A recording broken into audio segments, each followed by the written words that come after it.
الشكر الجزيل للمتحدث الرسمي الفاضل فرانك كارلتشيك. ندعو الآن الدكتور قاسم المعمري من كلية العلوم التطبيقية في صحار ليدير مشكوراً الجلسة النقاشية الأولى مع الفاضل جيل غرافيير والأستاذ ديريك ريلي والفاضل فرانك كارلتشيك. Many thanks for the speakers for their informative talks. Now, I'd like to invite Dr. Qasim Al-Ma'mari from Applied Science College at Sohar to moderate the first panel discussion with Mr. Gilles Gravier, Professor Derek Rayleigh, and Mr. Frank Karliczek.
خلاص هذا مشتغل.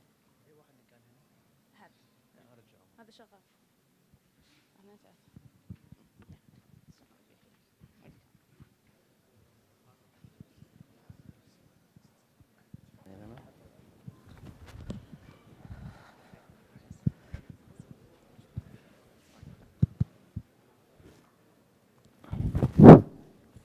Well, thank you very much.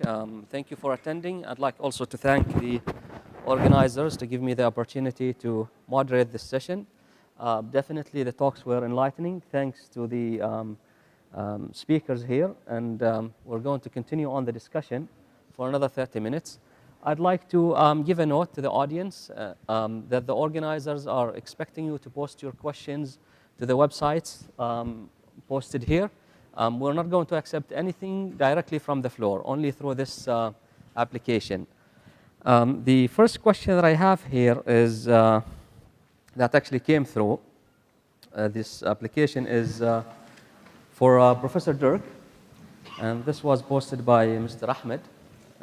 Do you think that collaborative software development between giant IT companies could stop IP war if FOSS IP model is adapted or adopted? Thank you for the question. I think it already has. So if you look at companies like IBM, SAP, and Oracle, who collaborate to develop the software for the infrastructure of the internet as part of the Apache Software Foundation, you can see how they can collaborate. They've learned to collaborate. And as part of this, and also the Linux Foundation, they have set up mechanisms to deal with, for example, patent issues by way of patent innovation networks and agreements not to sue each other. So the desire to collaborate actually lets them put aside many of the potential feuds they might have with each other. Not always, not under all circumstances. These are still for-profit companies, but actually when it comes to open source, they want to and they're honestly interested in collaboration, they will put those struggles aside usually. Thank you, Professor. I actually saw that your title was Professor of Open Source, and I was probably wondering, how could you become a professor of open source? How could someone become a professor of open source? Okay. This is for us in academia, and maybe for the students as well. That's a particular idiosyncrasy of the German system. I'm simply a professor at a German university, professor of computer science. Somehow professors in Germany get a more specific title. And I do software engineering, but we already have a professor of software engineering. So I more or less got to choose the next best thing, or maybe the even better thing, and we just invented it. And the good thing is, yes, it's unique. Great marketing. It's a very good upgrade as well, I think. Thank you. The next question is for Frank, and this came from Khalil. Do you think that the next fight for FOSS advocates is no more software but data? And do you think also that GDPR is a solution to this? That's a big question. GDPR is a step in a direction which I, in general, think is a good one. I wouldn't say that GDPR is perfect or great, but I think it's a step in the direction where society or countries or governments realize that they have a responsibility also for data and for security and privacy and data protection. So I think this is definitely a step in the right direction. Of course, the question is really, really big, because if you, I don't know if this was implied with the question, but data is something that is really important, as I talked in my talk, because software alone is no longer enough. If you look at what's going on in machine learning and artificial intelligence, neural networks, then having access to the software alone gives you nothing. You need the data to train the network. So data is something that you also need. If you have all the software in the world but not the data, you'd have nothing. Thank you. I think that's clear. Here's basically, it could be an annoying question probably for developers and for those who want to adopt open source software. I could probably direct this to Giles. This came from Saeed Al-Badi, who's asking how to answer someone that says that open source apps are not secure. We always get this question. That says that open source what? That open source applications or software is not secure. How would you answer such a question? I would say that, that first of all, statistics show that it is more. There was a report created by a company called Coverity a few years back, and they looked at software quality and compared open source versus proprietary. What they did was they counted the number of defects per 1,000 lines of code. And one thing they found was that the number of defects per 1,000 lines of code is about the same for proprietary and open source. And the detail is that the number they find is in favor of open source, actually. The report shows that you have 0.6 defects per 1,000 lines of code for open source and 0.7 something for proprietary. So it's the same, roughly the same value, and it's in favor of open source. What I want to say, though, which is the real difference, is that with open source, everybody has a chance to look at the source code. The bad guys and the good guys. When you look at proprietary software, the only people who have access to the source code is the company who makes it and the bad guys. Because the bad guys will always have access to the source code. They will pay somebody, they will steal a copy somewhere. And those who have access to the source code can find bugs. And if they're the bad guys, they will exploit the bugs. If they're the good guys, they will propose fixes to the bugs. I'll take 2 minutes to tell the story. Sure, definitely. When I was at Sun Microsystems, we open sourced our operating system, Solaris. And we made the open source version available on a Monday. The next day, Tuesday, somebody came to us, sent us a report of a serious, really, really bad bug that would let anybody become administrator on the machine by just typing the right logging string at a login prompt. Really bad bug.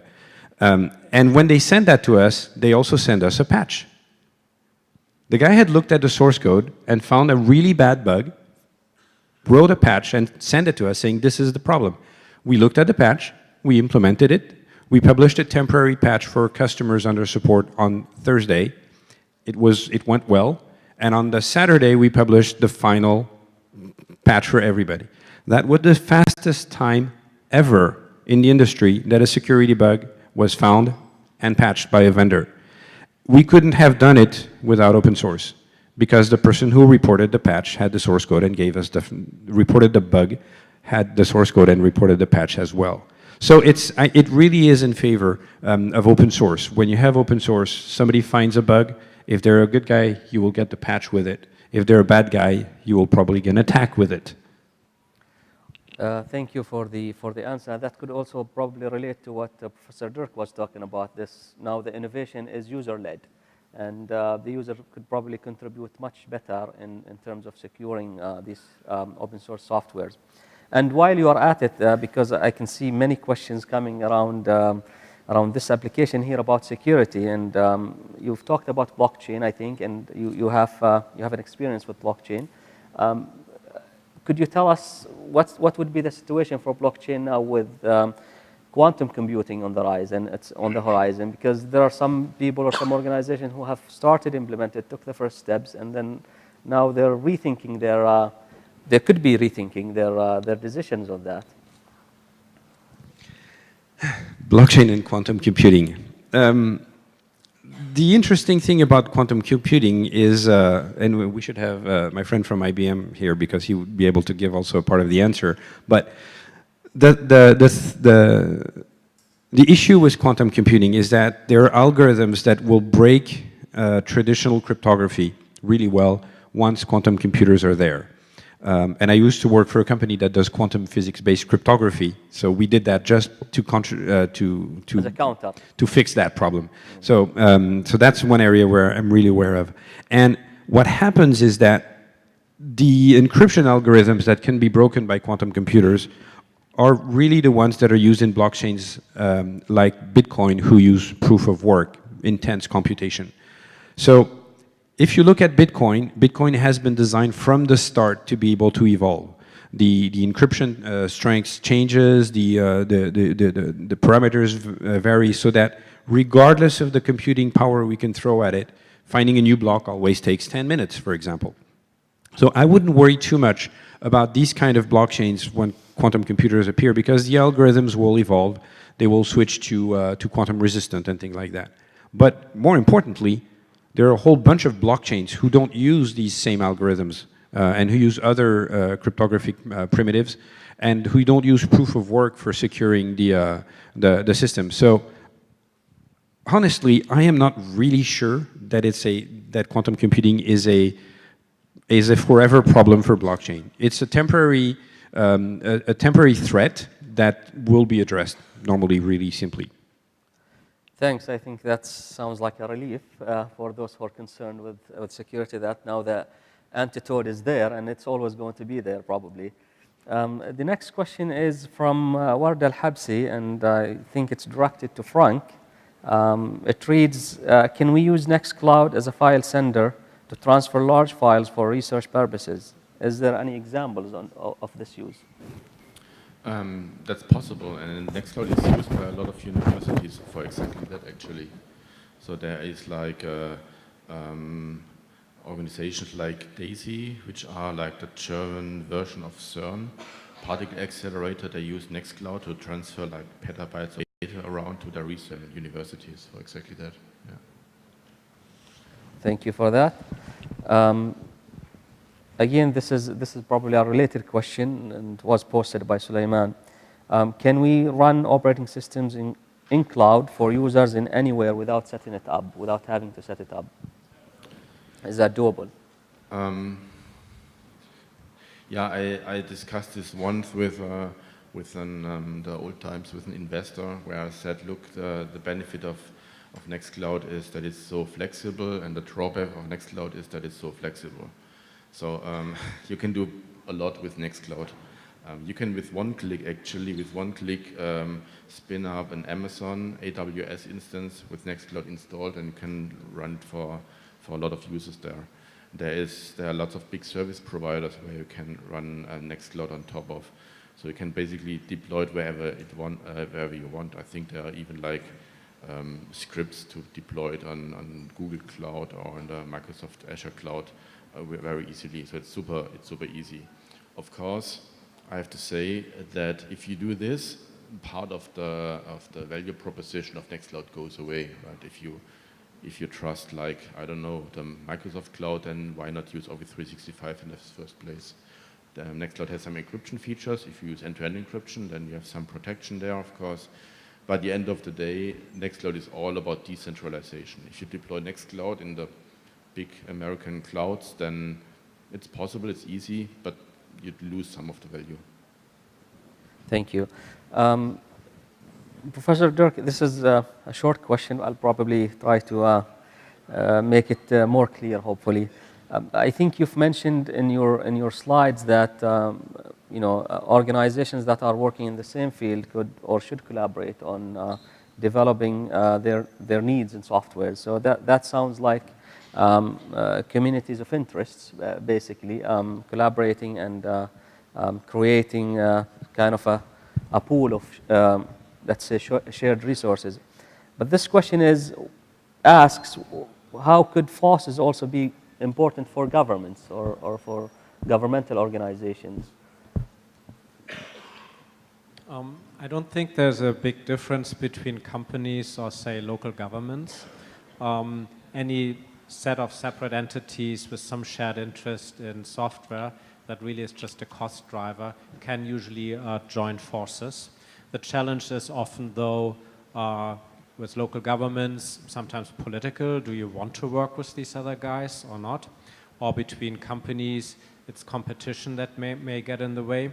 So the challenge, some sort of product management challenge, if you will, is to find out exactly what is considered not competitively differentiating between these different entities. What can you agree on that is really common to all of you, doesn't make a difference as you face your own constituents, and so you are not inclined to get difficult with the other people to get your particular requirements. So there needs to be a process, which is one of the reasons why we need this sort of foundation as an arbiter, as a body where you have defined rules for settling these disputes or these challenges. You need to have a process where you can agree on what do you share, what's your shared interest here, so that you can get that turned into software, and the things that you cannot agree on are left to your own individual initiative. So that applies to local governments as well as companies, I think. If you're thinking the whole government of a country, it gets tricky, yeah? But maybe you have neighboring countries that have similar requirements, and there's some layers in this ever more complex world of software where you can actually collaborate irrespective of whatever other disputes you might have. Thank you. Do you see this becoming like an agenda item for discussion at the advocates of ICT use at the UN, for example, or any of the global non-profit organizations? Could this become one of the agenda items for discussion? So I can only speculate here. I have not talked with the United Nations or any of these bodies. The closest I got was to the chief agriculturalists when the agriculture people who have similar problems with software came by and asked, what can we do about it? I can easily imagine that this will be of a high relevance as industries which are not the software industry realize that they need to do something about it. So I believe, yes, that's absolutely possible. I would be delighted to help that, but it hasn't happened yet. All right, thanks. I'd like to encourage the audience to post their questions to the application. These are not the kind of people who you'll see walking around the corridors every day, so we are very fortunate to have them for such a short time. Please take advantage of the opportunity. Would you like to add something? Yeah, I wanted to add something regarding the governments and open source. There are two elements. First of all, from the United Nations, I've had discussions with them, and they're actually putting in place training programs for refugees that are based on open source. The idea is that refugees, when they arrive in a country, if they have no skills, they represent no interest for the country, and it's very hard to justify accepting them, as we've seen in many places. If they come and they gain skills and they can work, it helps, and open source is a great way to train them on some of the work markets.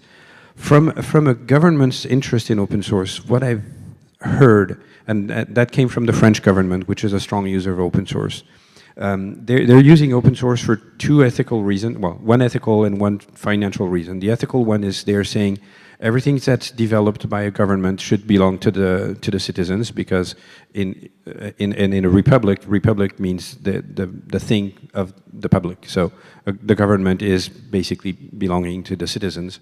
So everything they develop should belong to the citizens. It should be open source and shared with the citizens. From a financial perspective, it's really, they have a strange and interesting analysis. They're saying if we pay citizens to develop software, the money we pay to the citizens is not licenses that go to the US, but it's money that goes to the citizens. These citizens use this money to buy food, to pay for their houses, to pay for taxes. And so this money gets re-injected into the society. Nice. And these citizens, as they learn to develop the software, they gain knowledge. So, and knowledge is wealth, because they can create companies from that as well. So the government in itself, even though they may be paying for the software the same way they would pay for proprietary software, they're seeing this money injected into something that has a return which is positive. So from an overall state budget, open source is a money or wealth generator instead of being a cost element. And that's an interesting perspective. Again, I heard that from the French government, not necessarily applies to everywhere else. Thank you. That was very enlightening. Again, there are many other questions. I think let's call them. They're related basically to security, or the other side of the coin, which is privacy. Is privacy there when it comes to open source, and how is it protected? I don't know if you want to answer that, because you're dealing sure. Nextcloud. Yeah, I find this very an interesting question, because I think we heard earlier from you your first talk about how the free software movement and the open source movement started. And I think, I don't remember exactly your quote, what you said, but you said something like, look, if you have, the software is free software, then you have control over your thing, your data and your digital stuff. Right? This of course came from the world where you had your computer under your desk, and this was your computer. You paid for the hardware, and you installed free software on it, and then you were basically 100% in control. But of course nowadays the world is more complex, because you have distributed systems, we have clouds and I don't know, phones and everything syncing around, and networks and entities in between. And in this world it's a lot harder to reach this privacy and control thing. And I think the solution here is to have more distributed systems. I mean, I'm not saying that everybody should run their own cloud server in their basement.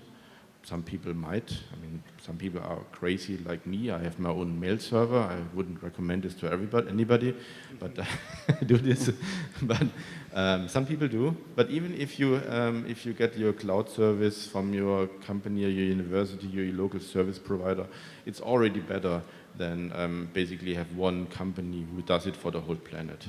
So this is not good for privacy and security. I have two questions for you. I think I'll bundle them up and then I'll move to a question for Professor Dirk.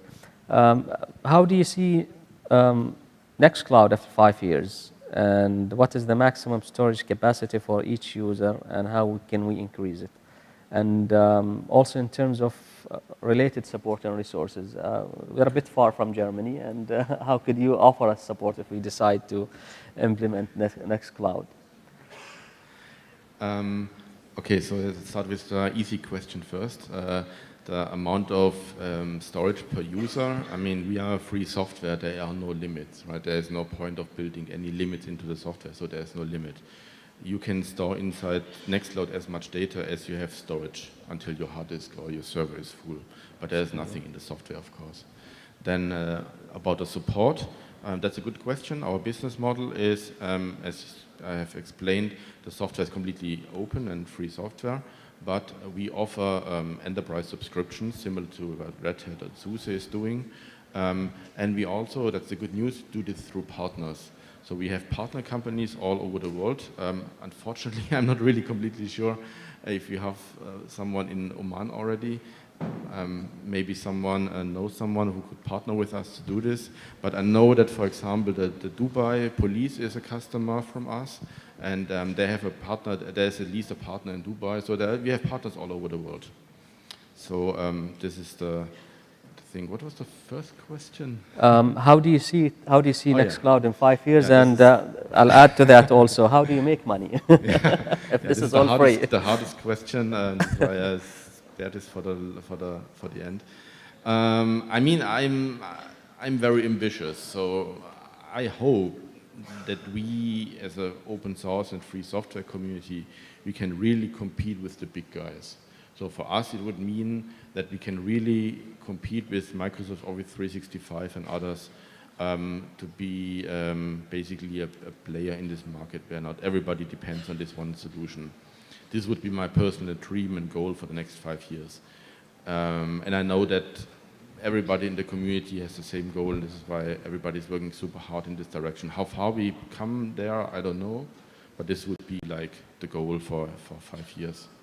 And how you make money, I already explained it, I think. You can use the software as you want, download it, do whatever you want with it. But you can also work with us as a company. You get a subscription, and then you get like a special version of Nextcloud, which has a more hardened release cycle, security patches earlier. I think you explained it as Sun earlier, right? Where your customers got security fixes before the rest. We do exactly the same. We have access to documentation, to scalability reviews, and so on. So basically similar as Red Hat. That's how you make money. Thank you. By the way, those questions came from Tuhaib and Omar. And we have a question from Ahmed Al-Ghadani now for Professor Dirk. What do you think of Microsoft acquiring GitHub and IBM acquiring Red Hat, considering both companies' history? IBM is the biggest contributor to Red Hat, while Microsoft isn't or did not contribute much to open source community. This is actually a worry for the open source community. It's one day it's open source, and then overnight it becomes something else. Well, so that's a big question. Before I get there, can I shortly make a note on privacy, because there's a bigger story behind that. Open source is very inspiring, for example, for students, but in general because of the idea of sharing and altruism and working together for a better world. And that is truly important. But it is also important to understand that the things that the open source world invented, these licenses, these collaboration mechanisms, the tools, are in many ways neutral. They can be used for good or bad. They can be used to prevent privacy or help privacy. If anything, the open source world asking for open collaborative processes will lay more things in the open than they will keep private. In the open source definition, it explicitly says no discrimination against fields of endeavor. So if you change an open source license to say my software cannot be used for the evil in the world, it's not open source any longer. So it's very important to move to an understanding there's a tool chest of different things that you can use for purposes, and you use it for your goals. Now, going back to the big industry questions about the recent acquisitions of 2018, Microsoft has come a long way, so that's for sure. Microsoft has joined the Linux Foundation. Microsoft understands Grok's open source, I believe, under its new CEO. So I'm not so worried about GitHub changing its tune and not being a place for open source software development in the future. I have very little worries that Microsoft will go back to old ways and be unfriendly to the open source world. IBM and Red Hat, I don't know, but I trust that IBM will be a good steward. I don't see any reason to assume they will not be valuing their $34 billion investment, but in some sense, in a smart way, when the Linux distributors, as the commercialization of the Linux operating system pitched against Microsoft 15, 20 years ago came about, the companies purchasing, the users, were smart enough to realize, no, we don't just want one Linux distributor to fight Microsoft and then be in the same problem spot because there's exactly one Linux distributor we depend upon. They deliberately split resources, many did, and utilized different Linux distributors. So for that reason, SUSE, which was sadly for a German company not winning against Red Hat, was propped up and supported, so there are viable Linux distribution alternatives to Red Hat. Should IBM turn bad, which I don't think, there will be viable Linux distribution alternatives, and that are commercially supported, and that's the strength of open source. Thank you very much. I think we're running out of time, but I have time for probably two more questions. One from Talal Said, and that's again about security, but this time about digital forensics in cloud. So what's the challenge of cloud and security perspectives, and how to make the digital forensics working in cloud, in your opinion, basically? Do you want to take that, or yeah? Wow. The biggest challenge from cloud and security is that when it comes to cloud, you don't really know where your stuff is running and who's sitting next to the machine and looking at it. That said, most cloud service providers have a much better security story in terms of securing their data centers than you could have as a company. I think it's a balanced issue. Some governments will be running that would be much more secure, and of course the tricky part is making sure the data that transits between where you are and where the cloud is transits in a secure way. Again, whether it's traditional cryptography or quantum-based cryptography, if you're paranoid enough. It really depends on the use case. The technology is there to make it as secure as it needs to be. All right, as forensics always does, depends on the case. So I hope that answered your question, Mr. Talal Said. Last question for Frank, and then we'll have to end this. This comes from Faisal Nu'mani. He is from Oman Gas Company, and he asks, how can they get benefit from Nextcloud in the oil and gas companies, as they have a lot of data, and also does Nextcloud have the ability to analyze the data? So Nextcloud, I think I haven't really clearly mentioned this in my talk, is actually software that contains, it's basically built out of a lot of different plugins, different parts. We call them apps, the server-side plugins, and there are lots and lots of them. So by itself, Nextcloud can't do any analysis of any data. But we have plugins to do that.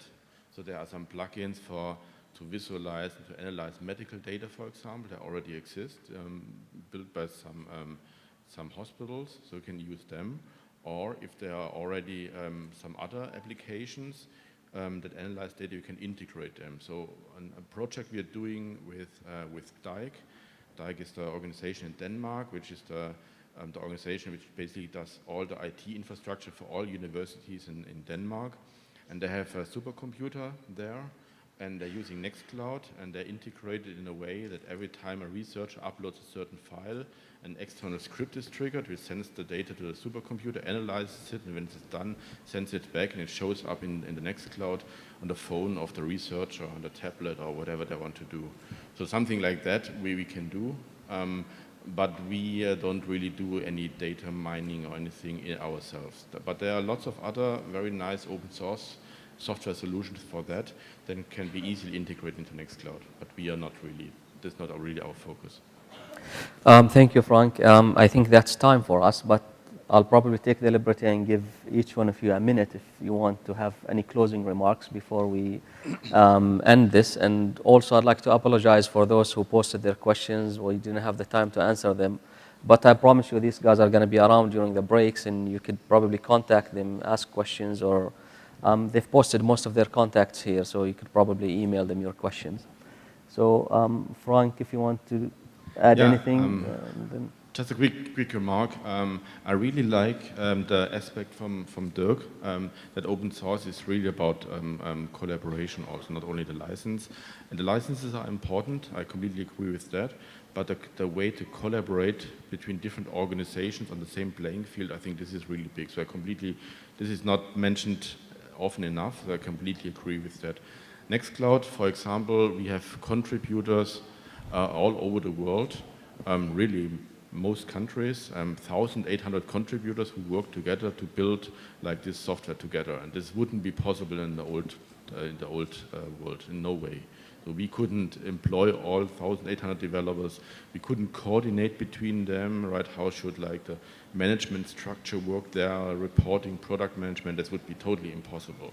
But this just works with the open source tools. So I think this is a very, very good aspect. So thanks for bringing this. Thank you. Professor Dirk? Thanks for giving me this opportunity. Now I just thought I'm at a university, so maybe I can encourage students to go into open source.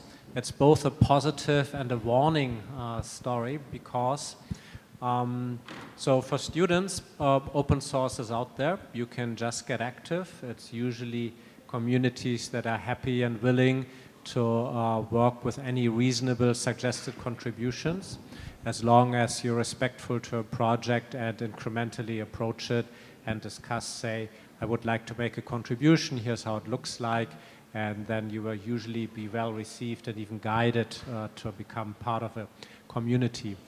I'm emphasizing this because it's actually, and you will not surprise perhaps to hear this from me, economically important. There have been lots of studies which show the significance, economic significance of being a software developer active in open source. So as a student, you can get a head start on that, and it will be beneficial to your professional life. How so? Well, studies show it will improve your salary. Companies actually value not only your abilities and skills, they will also value that you have already demonstrated that you can work in teams, meaning you have social capabilities. And beyond that, if you are actually contributing to an economically important project, meaning a component that is widely used, then some employers specifically value your position in that project. So this has been shown in studies. It goes so far, this is the cautionary side of it, that there are companies out there who analyze your developer behavior on GitHub, make it your portfolio, if you will, so that employers can judge you based on your abilities there. So think of your open source contributions or potential open source contributions as a public portfolio of your abilities and your work. And if you do it right, it will be very beneficial to your career in the software industry. Thank you, Professor. That's really enlightening. Okay, as a closing remark, maybe I'd like to point out that when an enterprise is considering open source, whether it is to use it or to contribute to it, always keep in mind that if you find reasons to do it that are beyond just saving money, you are going to benefit from open source a lot more, okay? Use open source because it's a great engine for innovation, open innovation. Use open source as a talent acquisition, talent retention mechanism, hiring open source developers by encouraging them to contribute to open source projects during their work time. Use it as a mechanism for speed to market. Use it as a mechanism for marketing, positioning yourself as a thought leader. All of these benefits that go way beyond just saving money on license costs are extremely important ways of making your open source story a very productive one. And to give you an idea of these kind of benefits, I'll just answer 2 points in the questions there quickly. One question was, why do hackers use open source? Because of trust. By being able to access the source code that they're using, they know it's not going to turn against them. They know there's no Trojan horse inside. So use open source for trust, whether you're a corporate or a hacker. And somebody was asking, how much Microsoft hasn't contributed to open source that much in the question on GitHub. And it's actually, they're the biggest contributor to GitHub, not necessarily in code. They do a lot of documentation work and contributions in other forms than just code. But they are a very strong contributor. And when they joined the Open Invention Network, they donated 60,000 patents that cover things that are part of the Linux sphere. And so by donating these 60,000 patents, they're giving the open source developers the permission to write stuff around these areas of technologies and these processes without the fear from being sued. So that is a significant contribution to the open source world. Microsoft has really changed, as you've pointed out. They're really going it in the right direction. And I don't know why they're doing this, but I suspect it's because they think it's the right way to go. Thank you all, and I wish you a nice afternoon and evening ahead. We're very happy to have you with us. Thank you.